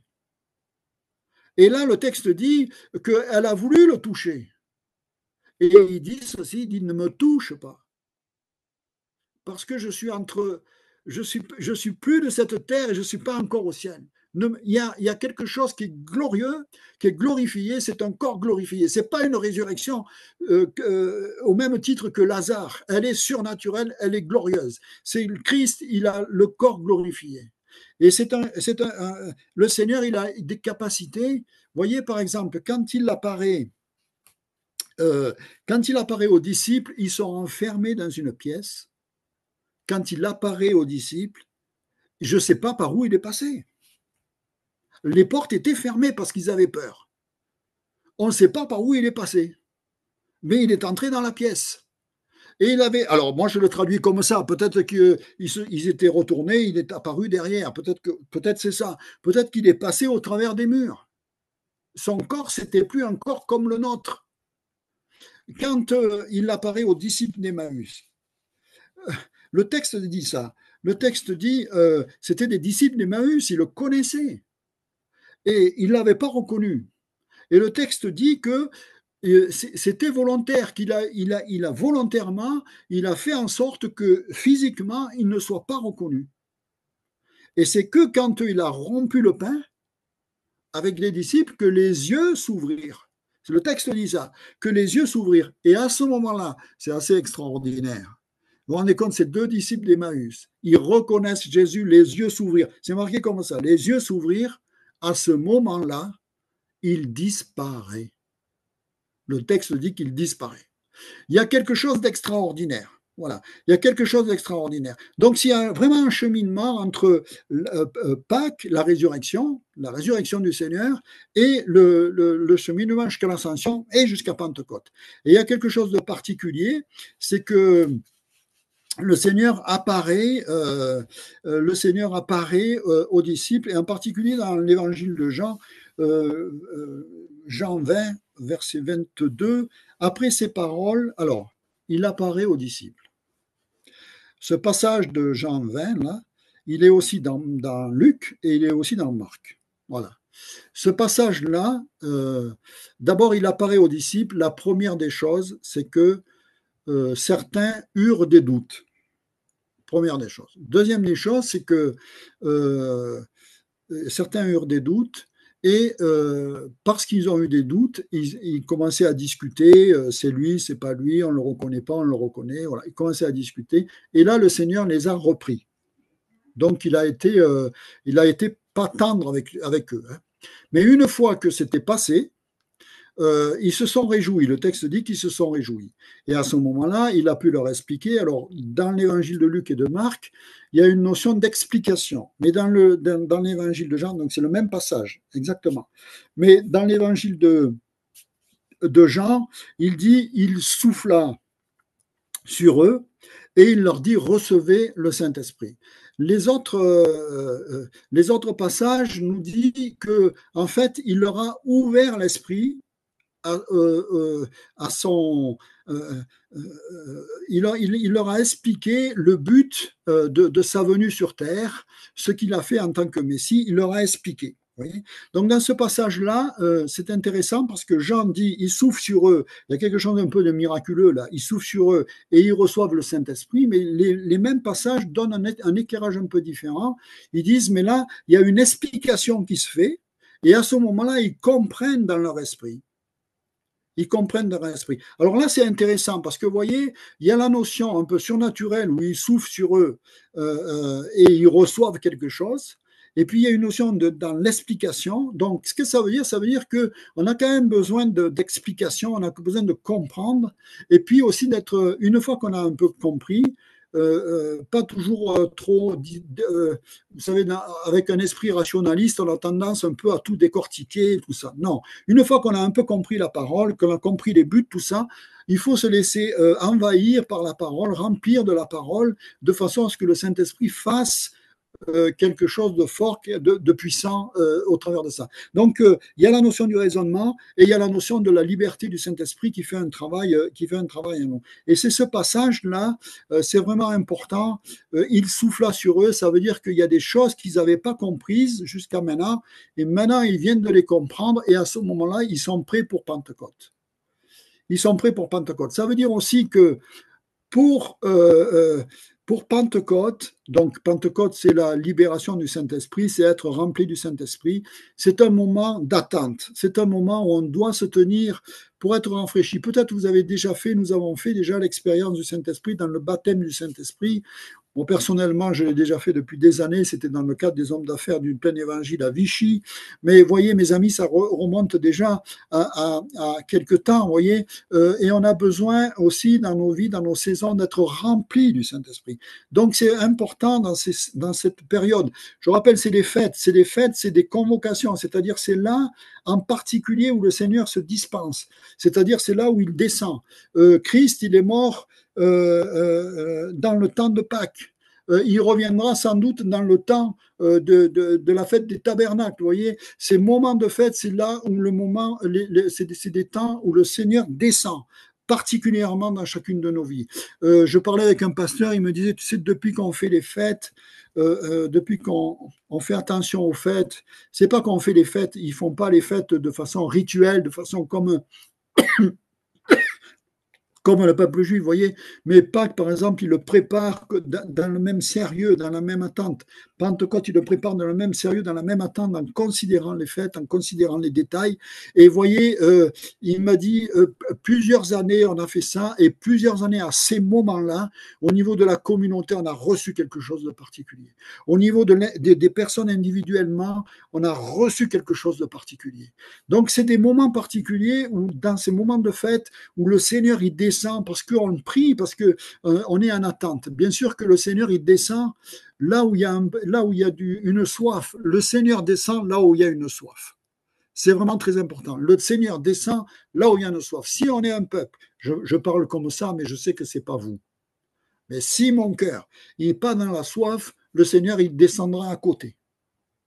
Mais si mon cœur est dans la soif, alors le Seigneur est bon. Je vais vous raconter une petite chose. Je suis dans le service, vous voyez, je suis dans le service.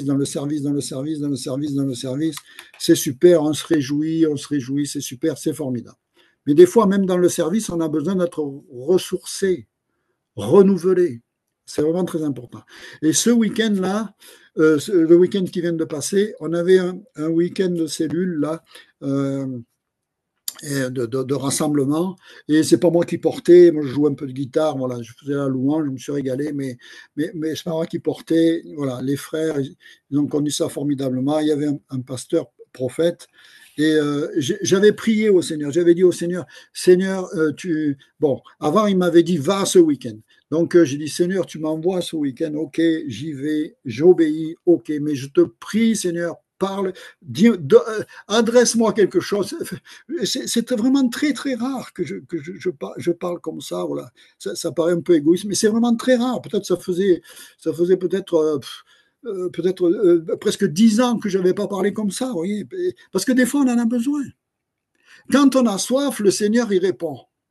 Quand un cœur qui a soif, l'esprit de Shavuot, l'esprit de Pentecôte, c'est Seigneur, ouvre les écluses des cieux afin que ta pluie descende. Et alors, le temps passait dans ce week-end, le temps passait, le temps passait. Et puis le frère, le pasteur, je l'avais eu au téléphone parce qu'il était en Guadeloupe. Il fallait que j'y parle d'un truc en Guadeloupe. Donc il était en Guadeloupe et euh, alors il arrive et puis il arrivait juste le vendredi à Paris, tout ça. Et on m'a dit, mais le samedi, il ne sera pas là parce qu'il sera en visio. Il est trop fatigué, il y a le décalage horaire. C'est vrai qu'il y a le décalage horaire, c'est difficile. Mais dimanche, ils sont là. J'ai dit, bon, ok. Donc le samedi en visio, donc ça se passe.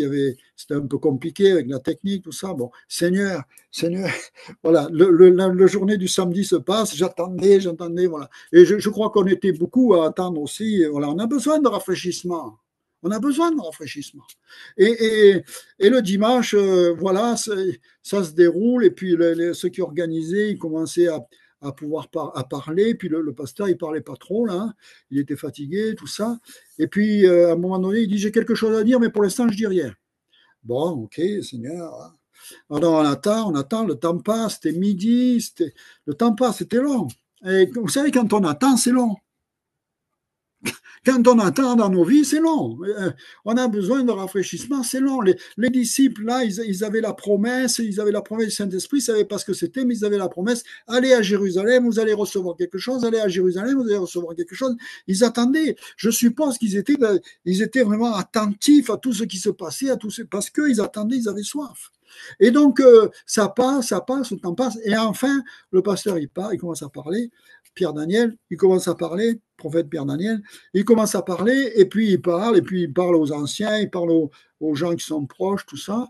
Et puis nous, pas trop. Ah, j'ai dit, bon Seigneur, ok, j'accepte, je lâche prise, j'accepte, Seigneur. Tu me dis rien, il n'y a pas de problème. Je continue de te servir, il n'y a pas de problème. Et puis finalement, vers la fin, il s'adresse à nous avec mon épouse. Il s'adresse à nous, et puis il me dit, j'ai rien vu de particulier pour vous. Ah, mais ce que je sais, c'est que vous allez continuer de faire ce que vous faites là à Montélimar, mais le Seigneur vous envoie. Vous allez partir, le Seigneur vous envoie. Et euh, ma prière, c'était une prière de confirmation, c'est-à-dire je demandais une confirmation au Seigneur, et c'était exactement, j'avais pas besoin d'entendre plus. J'avais pas besoin j'avais juste besoin de ça. J'avais besoin d'entendre ça. Parce que pour moi, c'était une réponse je demandais cette réponse au Seigneur. Et voyez, euh, j'étais pas abattu, j'étais content, je faisais la louange, j'étais content, mais sur mon cœur, il y avait une soif, il y avait quelque chose. J'avais besoin de quelque chose, et voilà, par une simple parole, eh bien, le Seigneur a confirmé les choses et voilà. Et donc tout ça pour dire simplement pour dire que quand on a soif, le Seigneur y répond. Quand on a soif, le Seigneur y donne. Quand on a soif, le Seigneur. Simplement, c'est que des fois, c'est long d'attendre. Des fois, voilà, ça a duré des semaines, ça. Hein, ça a duré des semaines, ça a duré des semaines. Mais voilà, le Seigneur est bon et n'ayons crainte qu'il connaît les temps et il connaît les circonstances, il connaît les temps. Et même si c'est long, c'est pour nous protéger, c'est pour ceci, c'est pour cela, c'est pour notre bien.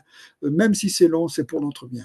Mais il connaît les temps et il adresse sa parole en temps et en heure, en temps voulu et en heure. Et c'est vraiment une grâce. Et je voulais vous partager ça pour nous encourager dans cette période, là on est bientôt à Pentecôte, que nous puissions attendre quelque chose du Seigneur. Vous voyez, le Saint-Esprit, une visitation du Saint-Esprit, un baptême du Saint-Esprit, être rempli du Saint-Esprit, être visité par le Saint-Esprit, une onction fraîche, une onction nouvelle. On peut dire tout, une huile de joie.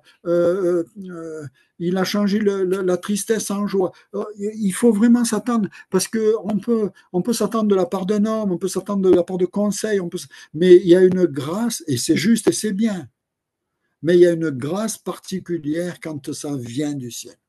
Il y a une source particulière quand ça vient du ciel. Et même si c'est un petit peu du ciel, c'est une essence ciel, voilà. C'est une essence, c'est comme l'essence. Il n'y a pas besoin de beaucoup. Hein. Les huiles essentielles, il n'y a pas besoin de beaucoup pour que ça produise quelque chose de fort, de puissant et de fort. Eh bien, avec le Seigneur, c'est pareil. Il n'y a pas besoin de beaucoup. Mais à la Pentecôte, c'était puissant. Hein. C'était quelque chose C'était quelque chose de puissant. L'apôtre Paul dira ceci, il dira, c'est pour présenter son ministère. L'apôtre Paul, il dira, le Seigneur, il est apparu aux disciples, il est apparu aux disciples d'Emmaüs, il est apparu à 500 frères, dans Corinthiens. Il est apparu à 500 frères à la fois. 500. Et où c'est qu'ils étaient les 500 le jour de Shavuot? Quelques-uns eurent des doutes.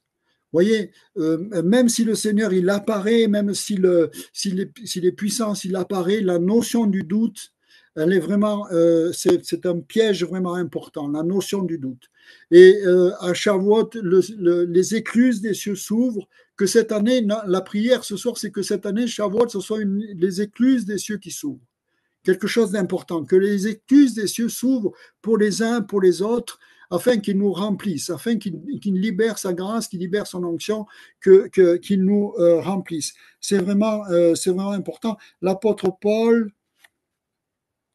alors Marc 16, verset 17, voici les miracles de ceux qui auront cru, et puis il y a toute une liste. Hein. Ils marcheront sur les serpents, les malades seront guéris, il y aura des miracles, voici ce qui accompagneront, voici ce qui accompagnera ceux qui auront cru, Marc 16 au verset 17, et l'apôtre Paul dit recherchez les dons du Saint-Esprit, recherchez le Saint-Esprit, recherchez les dons du Saint-Esprit, c'est vraiment important. Est-ce que je peux conclure, mes amis, juste rapidement?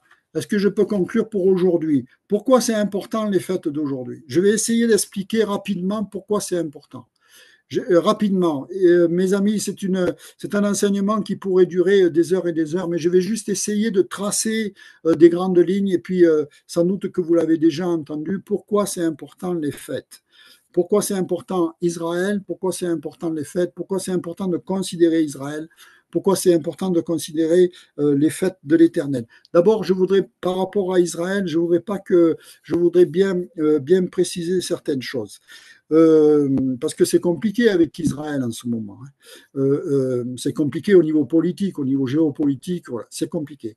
Je voudrais juste préciser quand même quelque chose d'important. Ça nous a été enseigné par Yuval qui habite en Israël, qui sert dans le ministère de HR Intrater, qui est venu dans notre église et qui nous a expliqué quelque chose vraiment de très important.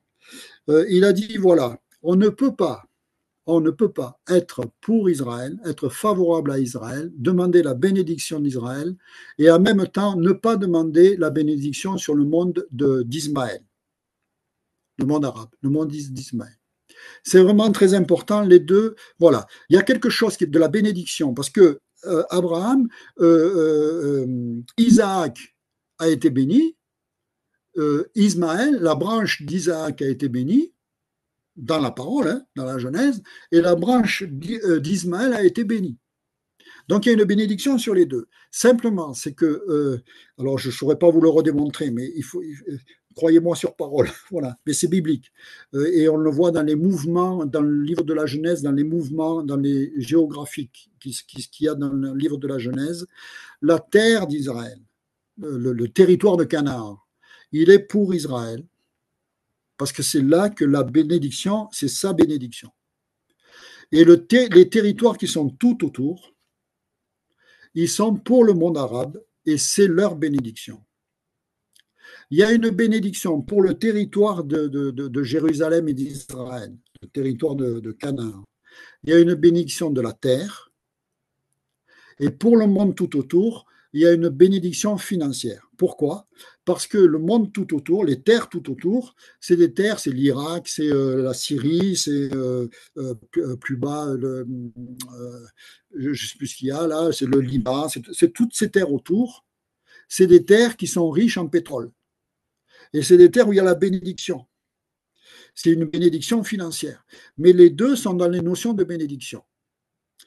Et je veux vraiment le préciser parce que quand je parle d'Israël, je parle de l'Israël de Dieu. Et je ne parle pas de l'Israël de politique qu'on peut voir aujourd'hui. Mais dans la pensée de Dieu, la branche d'Isaac et la branche d'Ismaël, il y a des bénédictions qui sont attachées aux deux. C'est vraiment très important. Pourquoi c'est important de considérer les fêtes d'aujourd'hui? Alors, on a vu dans le livre des Actes, on a vu l'Église primitive. Voilà.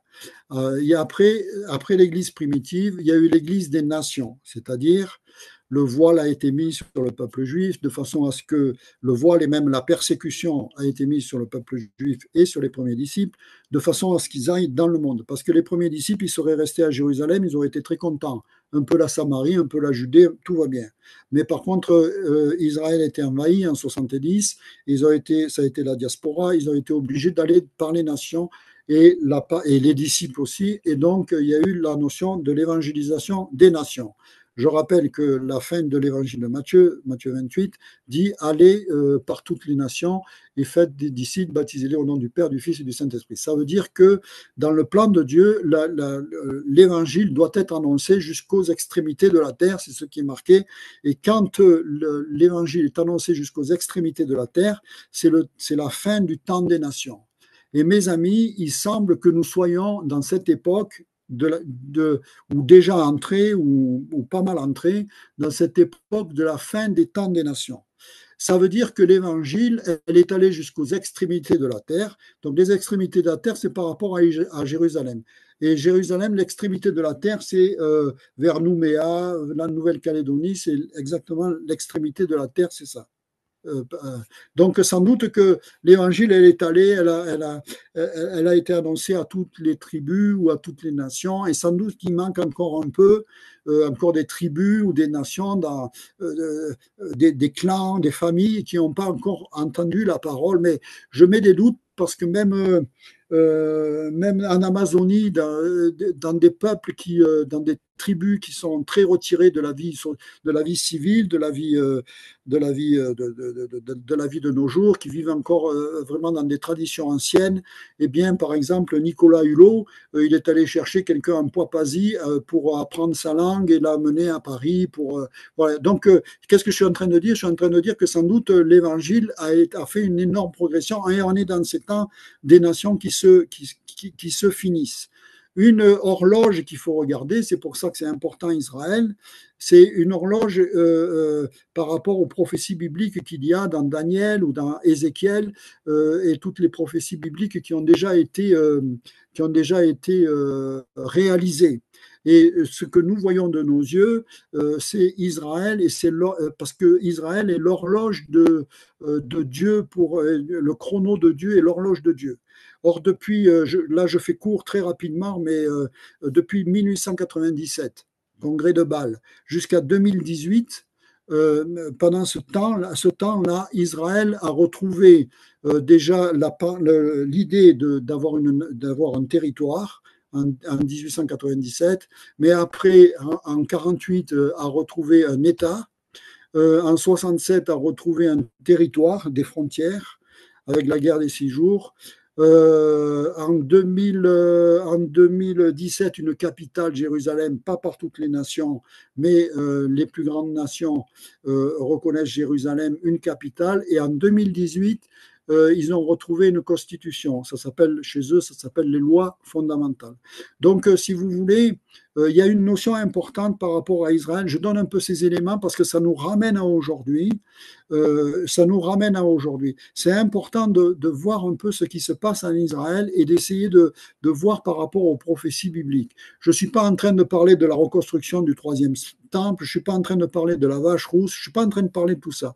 Je parle des temps qui sont les nôtres et de l'horloge de l'Éternel qui est Israël, et on doit regarder ce qui se passe pour pouvoir regarder au temps où nous sommes. Je vais assez vite. Donc, la fin du temps des nations, on est parti de l'Église primitive. Il y a le temps des nations qui s'achève ou qui est en train de s'achever, et l'Église devient une Église finitive. Et ça, c'est vraiment très important parce que l'Église finitive, elle va être comme attirée de revivre ce qu'a vécu la première Église, l'Église primitive. Et l'Église primitive, c'était des Juifs et ils vivaient les fêtes. la notion de fête est importante. Et dans ce temps de la fin des nations et de l'Église finitive, donc ça rejoint les temps de la fin. Attention, les temps de la fin, ça ne veut pas dire que la vie est finie, hein. Ça ne veut pas dire ça. Ça veut dire qu'on change de saison et que doucement on arrive à un changement de saison et que les choses, elles vont être transformées, elles vont être changées. Mais c'est le Seigneur qui le fait. Apocalypse 12, verset 11, je crois, oui. Apocalypse 12, verset 11, il est dit, ils l'ont vaincu. Je vais essayer de le retrouver. Ils l'ont vaincu grâce au sacrifice de l'agneau et euh, et à cause de leur témoignage jusqu'à ne pas craindre la mort, jusqu'à ne pas tenir compte de leur vie. Qu'est-ce que ça veut dire ce verset? Ça veut dire que la génération là qui arrive, la génération qui monte, la génération qui arrive, la nôtre, mais la génération qui arrive surtout, c'est des générations qui vont être entières pour le Seigneur, qui vont pas craindre d'annoncer la parole, comme la première Église, comme les premiers chrétiens. Et donc, il y a quelque chose qui va se manifester, qui va se passer, c'est l'Église finitive. Et c'est en train de se mettre en place. Et puis, j'ai été vraiment saisi il y a quelques années. Je travaillais avec des jeunes, avec des groupes des jeunes, et j'étais vraiment stupéfait. Des jeunes de 11 ans à 18 ans, des groupes de jeunes. Et c'est moi qui apportais l'enseignement. Et j'étais stupéfait de la qualité de leur écoute et de leur sérieux et j'étais vraiment touché par leur sérieux. C'est la génération qui est là. Et aujourd'hui, ces jeunes, il y a de ça une quinzaine d'années, aujourd'hui, certains sont responsables d'églises, certains sont engagés vraiment à fond dans des églises et ils ont ouvert des églises qui ont 500 personnes. Il y a quelque chose de l'engagement. Ils l'ont vaincu à cause du sacrifice de l'agneau, mais aussi à cause de leur témoignage jusqu'à ne pas craindre, c'est-à-dire être engagé à fond pour le Seigneur. Et c'est une grâce aussi du Saint-Esprit, de la libération du Saint-Esprit, que de pouvoir nous propulser, nous pousser dans la moisson, dans le plan de Dieu, dans la moisson, dans le cœur de Dieu. Et vous voyez, c'est pour clôturer un peu. On est parti des fêtes, mais il y a quelque chose. Vous voyez, Jérusalem, par exemple, Jérusalem, mes amis, ça va être. C'est comme si le Seigneur il allait tourner les projecteurs sur Jérusalem. Avant, c'était plutôt Rome, peut-être. Mais maintenant, ça va être Jérusalem. Et c'est pas étonnant que l'actualité, on parle beaucoup de Jérusalem ou d'Israël ou de Jérusalem parce que c'est les temps qui sont orientés. Pourquoi? Parce que le Seigneur, il revient à Jérusalem. Le Seigneur, il revient à Jérusalem et les temps qui arrivent, c'est les temps qui annoncent déjà le Seigneur, Maranatha. Voilà, les premiers chrétiens, ils étaient dans cette dimension. Maranatha, viens Jésus, tu es là. Ils pensaient que les premiers chrétiens, dans leur esprit, ils pensaient qu'ils n'allaient pas mourir tant qu'ils n'avaient pas vu le Seigneur revenir. Et c'est les premiers temps. Et l'Église finitive, elle revient dans les premiers temps, dans les dispensations des premiers temps. Alors, il va y avoir une moisson, il va y avoir un réveil, il va y avoir des miracles, il va y avoir tout ça. Mais notre prière aujourd'hui, notre temps aujourd'hui, c'est Seigneur, ouvre les écluses des cieux, afin de nous amener dans ce service, afin de nous amener dans ton plan, dans ton appel, dans ta grâce. Et c'est notre prière ce soir.